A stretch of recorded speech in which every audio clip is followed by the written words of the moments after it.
నమస్తే అందరికీ. నేను మీ Pushpa. Welcome to our channel Pushpa ముచ్చట్లు. ఈరోజు రంజాన్ స్పెషల్ అండ్ ఈ సమ్మర్లో చల్లగా ఉండే ఒక స్పెషల్ డ్రింక్ మీకు చూపించాలనుకుంటున్నాను. అదే మొహబ్బత్ కా షరబత్. ఈ డ్రింక్ చేసి మీ ఫ్యామిలీకి మీ పిల్లలకి సర్వ్ చేయండి. డెఫినెట్గా వావ్ అనాల్సిందే. ఇంకెందుకు ఆలస్యం, చల్లచల్లని మొహబ్బత్ కా షరబత్ ఎలా చేయాలో చూద్దాం పదండి. ముందుగా ఫ్రెష్గా ఉండే ఒక వాటర్ మిలన్ తీసుకోవాలి.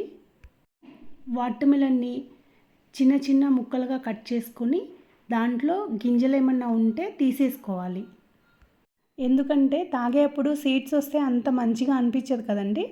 సో సీడ్స్ రిమూవ్ చేసుకొని చిన్న చిన్నగా కట్ చేసుకున్న వాటర్ మిలన్ పీసెస్ని ఒక బౌల్లో వేసుకోవాలి. ఇక్కడ చూసారా, వాటర్ మిలన్ని సీడ్స్ తీసేసుకొని ఎంత చిన్న చిన్న పీసెస్గా కట్ చేసుకున్నామో ఇదే విధంగా మీరు కూడా కట్ చేసుకొని ఒక బౌల్లో వేసుకోవాలి.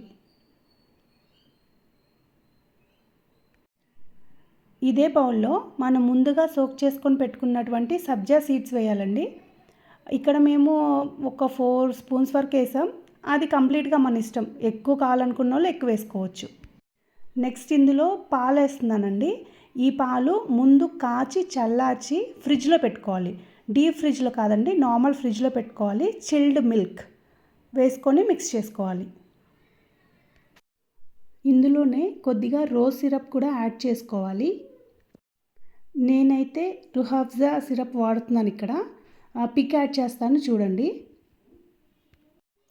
మిక్స్ చేసుకొని నెక్స్ట్ మనం స్వీట్ కోసం ఏదన్నా యాడ్ చేసుకోవాలి. మీరు కాచి చల్లార్చిన పాలలో షుగర్ వేసుకోవచ్చు. నేనైతే ఇక్కడ మిల్క్ మేడ్ వేస్తున్నాను షుగర్కి బదులు. అండ్ రోజ్ సిరప్ ఆల్రెడీ కొంచెం స్వీట్గా ఉంటుంది కాబట్టి కొద్దిగా మిల్క్ మేడ్ వేశాను. ఇక్కడ నేను మిల్కీ మిస్ట్ మిల్క్ మేడ్ వాడానండి. మీరు కావాలంటే ఏ బ్రాండ్ అయినా యూస్ చేసుకోవచ్చు. ఒకవేళ మిల్క్ మేడ్ అందుబాటులో లేదు అనుకుంటే మీరు షుగర్ అయినా వాడుకోవచ్చు. ఇప్పుడు వీటన్నిటిని మంచిగా మిక్స్ చేసుకోవాలండి.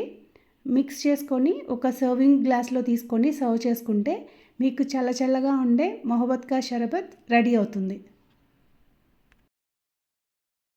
మీ ఇంట్లో ఈ రెసిపీ ట్రై చేయండి. అందరికీ నచ్చుతుంది అనుకుంటున్నాను. మీకు ఎలా అనిపించిందో కామెంట్స్లో మెన్షన్ చేయండి. For more videos please subscribe to our channel Pushpa ముచ్చట్లు. Thank you.